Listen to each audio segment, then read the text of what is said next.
giants, honestly. Composers, Lerner and Lowe, My Fair Lady and Camelot, Rodgers and Hammerstein, Cinderella and Sound of Music.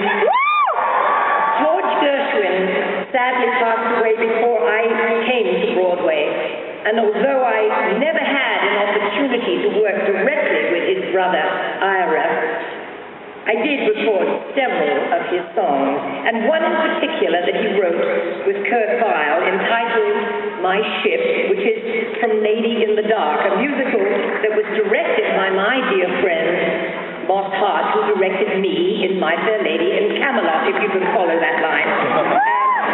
But My Ship is definitely one of my favorite songs, one of my favorite things, I should say.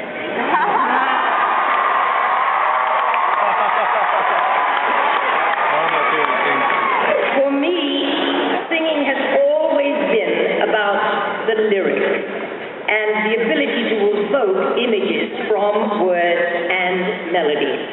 Ira and George Gershwin were quite simply masters of their craft, which makes this honor so much more heartfelt. I've been asked to tell you just a little bit about my early years and the pivotal moments in my career. Have you got a couple of hours or so?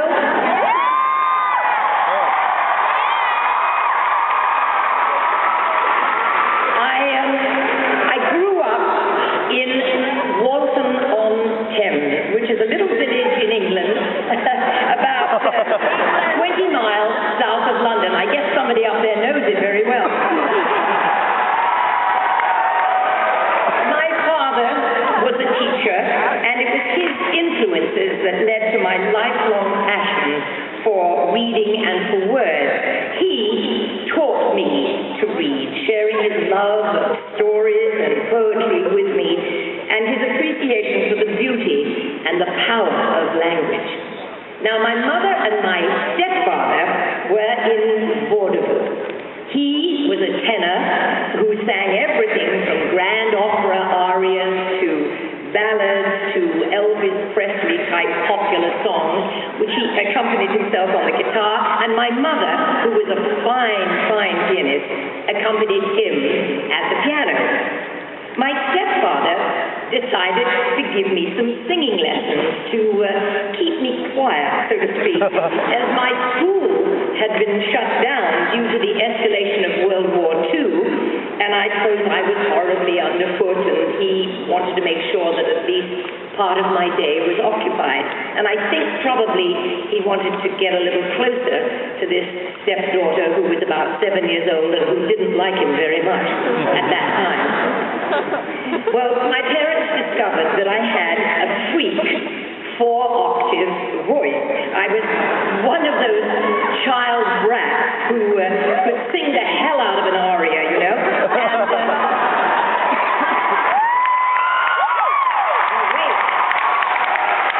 This is the honest truth, but my dog would come and howl as I took on one of those excruciatingly high cadenzas, and the neighborhood dogs were not far behind.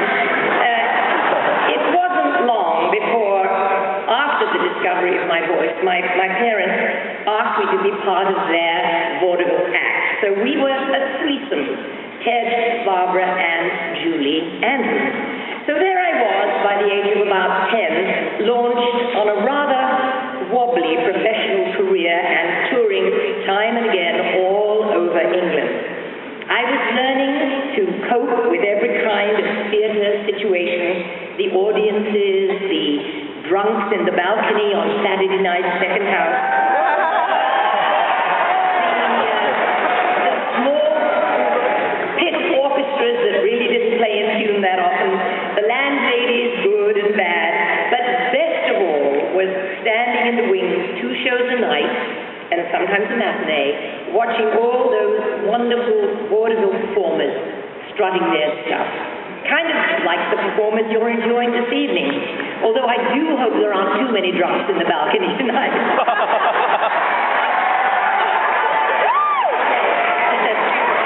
Anyway, that was my undergraduate experience. At the age of 18, I was working, by now without my parents, in a Christmas show, playing the role of Cinderella in London's West End when a really lucky break occurred in my life. I was asked if I would go to New York to appear in a musical called The Boyfriend.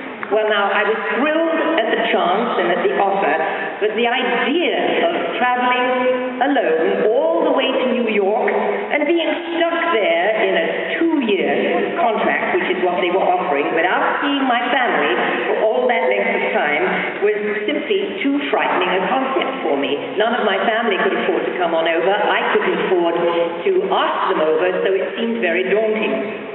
Well, the producers ultimately agreed to a 1-year contract, and I accepted, and miraculously, that show was a huge hit. A lot of hard work, a tremendous amount of learning on my part proved to be an invaluable experience. And about 2 weeks before my contract was up, I received a phone call from the man who said he was the manager of a songwriting team, Alan J. Lerner and Frederick Lowe, who were working on an adaptation of George Bernard Shaw's Pygmalion for the musical theater.